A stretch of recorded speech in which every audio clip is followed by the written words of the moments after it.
تو سر drug addiction کی treatment میں ریہیب کا کیا رول ہے اور وہ کس طرح ہیلپ کر سکتے ہیں ان لوگوں کو جو نشے سے گزر رہے ہوتے ہیں؟ دیکھیں ریہیب کا رول یہ ہے کہ ریہیب بیسیکلی ٹریٹمنٹ ایک ٹریٹمنٹ میتھڈ ہے، میتھڈالوجی ہے جو امپلیمنٹ کی جائے گی پیشنٹ کو، اس کو ڈرگ فری کرنے کے لیے. اٹس ایویڈنس بیسڈ اپروچ جو کہ ڈرگ ایڈکشن کے علاج کے لیے کارآمد ثابت ہوئی ہے تھرو کلینکل ٹرائل. اور ایسا ایویڈنس بیسڈ اپروچ اس کو امپلیمنٹ کر کے آپ ڈرگ فری ہو سکتے ہیں.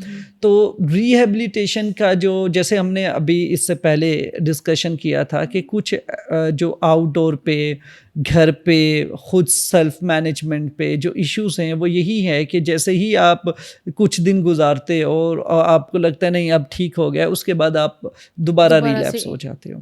ایک تو یہ مسئلہ ہوتا ہے. اور اس کے ساتھ ساتھ پھر جیسے کہ آپ سگریٹس کو کنٹینیو رکھے ہوئے ہیں تو آپ بیسیکلی آف کیمیکل نہیں ہوتے، آپ آن کیمیکل ہیں. تو یہی وجہ ہے کہ آؤٹ ڈور ٹریٹمنٹ جو ہے وہ اس میں سکسیس ریٹ بہت لو ہوتا ہے.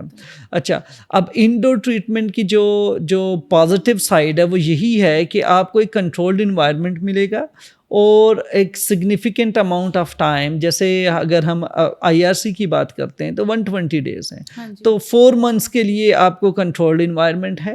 اور اس کنٹرول انوائرمنٹ میں آپ کو کسی قسم کی کیمیکل اسٹیمولیشن نہیں دی جاتی. ٹھیک ہے. اور آپ کی جو میڈیکیشن، جو سائکیٹرک اسسٹنس ہے تھرو میڈیسنس، وہ بھی آہستہ آہستہ گریجولی ٹیپر آف ہونا شروع ہو جاتی ہے. تو پھر اس کے ساتھ آپ کے ڈیلی بیسس پہ سائیکولوجیکل انٹرونشن سٹارٹ ہو جاتی ہیں. آپ گروپس میں پارٹیسپیٹ کر رہے ہیں، انڈیویجول لیول پہ سیشنز ہو رہے ہیں، آبزرویشنز چل رہی ہوتی ہیں، شیئرنگ ہو رہی ہوتی ہے. تو آپ جو ہے وہ ایک سیلف ایجوکیشن پروسیس میں آ جاتے ہو جہاں پہ آپ چیزیں سیکھنا شروع کر دیتے ہو، لرننگ ہونا شروع ہو جاتی ہے. تو جب لرننگ شروع ہو جاتی ہے، آپ کو انسائٹ ڈیولپ ہوتی ہے، تو آپ اس کی ڈرگ سے ریلیٹڈ جو ایشوز ہیں، ڈیمیج ہے، جو پرابلمس ہیں سوشل لیول پہ، فیملیل لیول پہ، پرسنل لیول پہ، ان کو آپ ڈیل کرنا شروع کر دیتے ہیں. ایکنالج ہوتے ہیں اس کی، فار ایگزامپل اویئرنیس ہے، آپ نے دیکھ لیا کہ یار یہ پرابلمس ہیں اور ان ایریاز میں اتنا ڈیمیج ہوا ہے. پھر آپ اس ڈیمیج کو سامنے رکھتے ہوئے انسائٹ ڈیولپ کرتے ہیں. تو یہ پروسیس جو ہے وہ گھر میں پاسبل نہیں ہوتا کیونکہ آپ کے سیشنز نہیں ہو پا رہے ہوتے، آپ کو تھیراپی میں آپ نہیں ہوتے، آپ کا کنٹرولڈ انوائرمنٹ نہیں ہوتا. ٹھیک ہو گیا.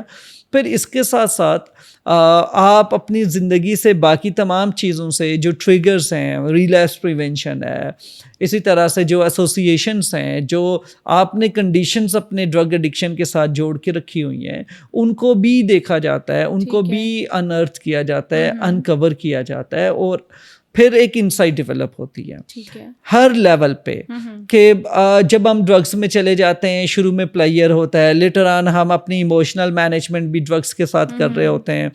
سائیکولوجیکلی دیکھا جائے تو کیا ہماری زندگی میں سے پرابلمز مائنس ہوں گی، اسٹریس مائنس ہو سکتی ہے، چیلنجز مائنس ہو سکتے ہیں، نہیں ہوں گے. تو stress, anxiety is the part of daily life اور روٹین جو ہے.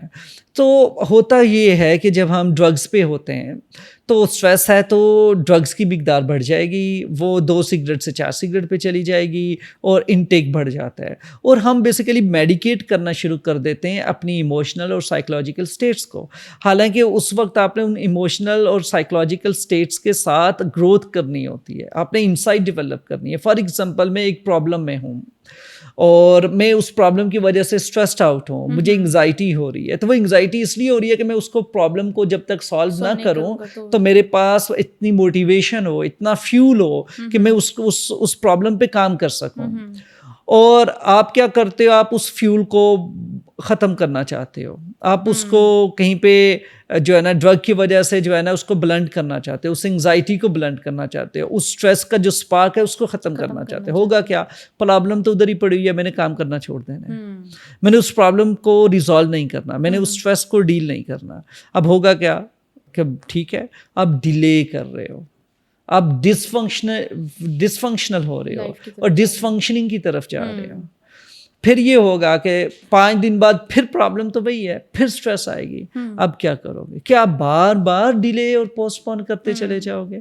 اس کا مطلب ہے کہ وہ جو ایک چھوٹا مسئلہ تھا اب گھمبیر مسئلہ بن چکا ہے, بڑا پرابلم بن چکا ہے, اور اب وہ ڈیل نہیں ہوگا. پھر دھماکہ ہوتا ہے, بلاسٹ آؤٹ ہوتا ہے, پھر سب انوالو ہو جائیں گے. گھر والوں کو بھی پتہ چل جائے گا کہ یار اس نے یہ کر لیا, یہ ہو گیا, یار یہ ہوا.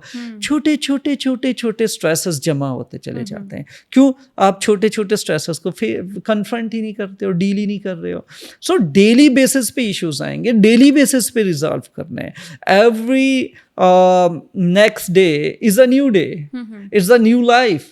ہم جب سوتے ہیں تو ایک چیپٹر کلوز ہو گیا ہے, اب جب اٹھتے ہیں تو نیکسٹ چیپٹر ہے, نئی زندگی ہے, نیا انکریجمنٹ ہونا چاہیے, نیا حوصلہ لے کے, نئی انسپریشن اور نیا جو ہے نا موٹیویشن لے کے آپ نے وہ دن سٹارٹ کرنا ہے. یہی ہمیں دین سکھاتا ہے اور یہی ہماری بیسک موٹیویشن ہے. لیکن ہم کیا سمجھتے ہیں, ہم اس دن کو سٹارٹ کیسے کرتے ہیں؟ خود کو نم کر کے, ایکسائٹمنٹس کو خراب کر کے, سٹریس کو ختم کر کے. یہ سٹریس ضروری ہے. یہ ایسے جو سٹریس ہے جو آپ کو اپنی زندگی میں آگے بڑھنے کے لیے پش کرتی رہے گی. یہ فیولنگ ہے, یہ موٹیویشن ہے, لیکن ہم اس کو کچھ اور سمجھ کے بیٹھ جاتے ہیں. تو یہ بھی ایک وجہ ہے کہ ہم ڈرگ فری نہیں رہ سکتے, اور ڈرگ کی وجہ سے سائیکلوجیکل اسٹیٹس ہیں, سائیکلوجیکل اسٹیٹس ہیں, ان کی وجہ سے, ایموشنل اسٹیٹس کی وجہ سے ہم اپنا ڈرگ انٹیک بڑھاتے چلے جاتے ہیں.